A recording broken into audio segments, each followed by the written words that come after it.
selaku kriminolog tentu saya mengharapkan ada motif yang lebih serius ya, lebih seru begitu. Bukan sekedar untuk mendapatkan uang milik korban.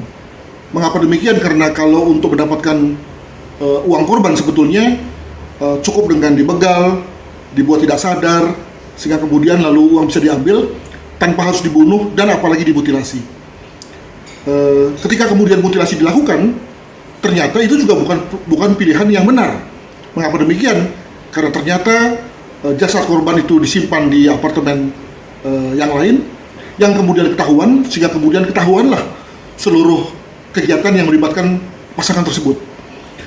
Menurut saya, kalau memang dalam hal ini si pelaku memang memutilasi dan kemudian segera membuang jasad korban, apalagi bila dilakukan secara acak ya, sehingga menyulitkan polisi dan masyarakat guna menandai siapa korban, maka sebetulnya cukup ada waktu bagi si pelaku untuk melarikan diri dan kemudian tidak ketahuan. Permasalahannya adalah bahwa begitu kemudian korban ditemukan, maka seluruh rencana kemudian terbongkar.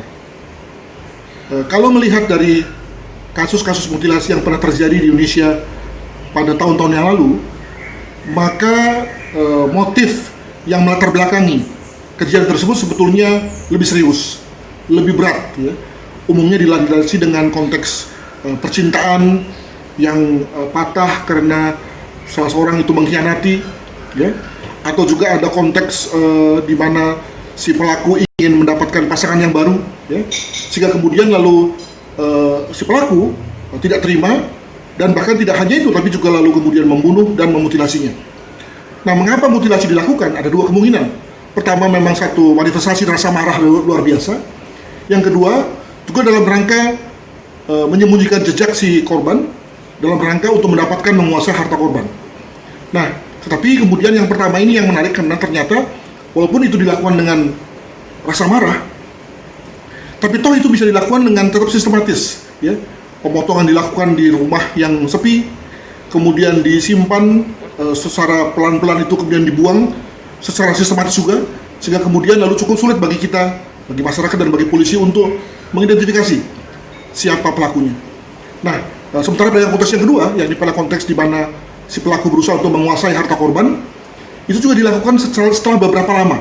Jadi si pelaku dibunuh dulu, si korban dibunuh dulu, lalu kemudian dimutilasi dan dibuang. Barulah setelah itu kemudian ada jeda, barulah kemudian si pelaku mulai menguasai harta korban. Nah, dengan kata lain, konteksnya adalah terencana, terukur.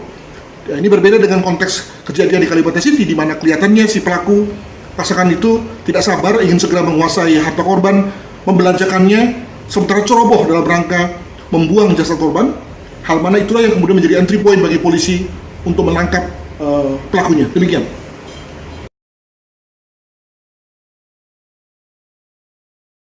37 adegan diperagakan dalam rekonstruksi pembunuhan hingga mutilasi di apartemen Pasar Baru, Jakarta. Polisi temukan 6 fakta baru dalam kasus pembunuhan berencana itu. Masuk dulu. Oke, perimeter putus. Polisi gelar rekonstruksi mutilasi di apartemen Pasar Baru di 3 tempat berbeda. Di tempat pertama, apartemen Pasar Baru menjadi lokasi pembunuhan dan mutilasi. 37 adegan diperagakan mulai dari rencana hingga perkenalan melalui aplikasi kencan daring dan pertemuan antara korban dan pelaku perempuan dan pembunuhan hingga mutilasi.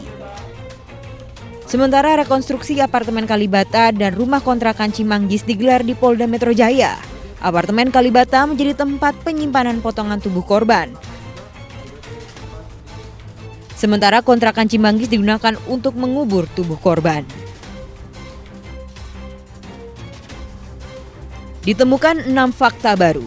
2 tersangka memeras korban lewat aplikasi kencan. Jika tidak berhasil, akan dieksekusi. Tersangka perempuan meminta. Polisi menyebut pembunuhan telah direncanakan begitu rapi dengan modus ingin menguasai harta korban. Rangkaian ini begitu rapi, dipersiapkan dengan matang dari perencanaan, pelaksanaan sampai dengan pembersihan lokasi dengan cara mencat, kemudian mengganti spraynya, kemudian berbagai macam yang ada. Disinilah kami sebutkan untuk rangkaian ini secara jelas terang benderang fakta ini dilakukan. Penerapan pasal yang kami terapkan adalah 340, 338, dan 365, ancaman hukuman mati, seumur hidup, atau paling tidak 20 tahun penjara. Diketahui ternyata korban dan tersangka perempuan telah berkenalan sejak setahun lalu lewat aplikasi kencan. Dua tersangka pun kali pertama merencanakan aksi pembunuhan. Kini dua tersangka terancam hukuman 20 tahun penjara atau mati. Dari Jakarta, tim liputan iNews melaporkan.